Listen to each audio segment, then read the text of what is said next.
bầm thề trên bầm sini trên nét tu na sáng âm mà kề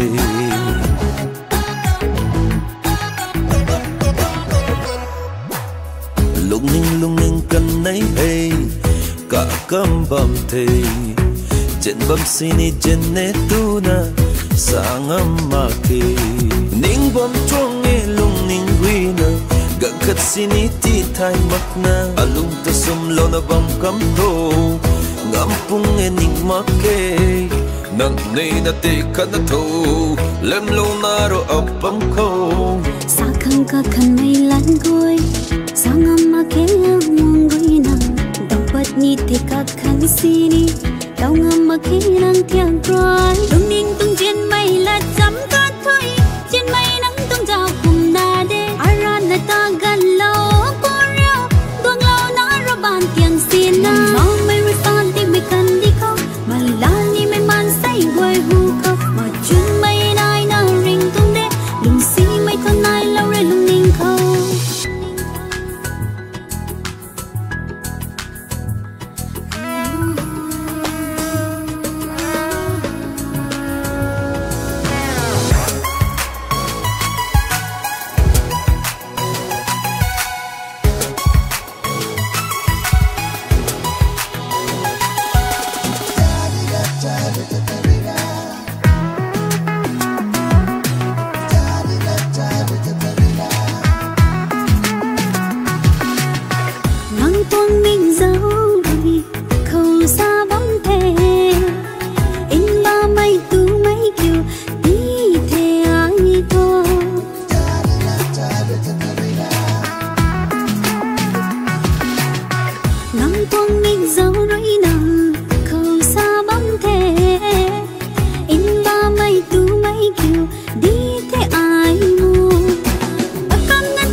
trên mấy quy năng tròn năng thích ta ai rí nguy mây cả hao mây quy năng chở cũng ta ai rí thì in mà lâu thì in gan alung ta năng ta năng câu rí alung ninh câu mặt chun na năng lâu mà mê năng ta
cơm bầm thề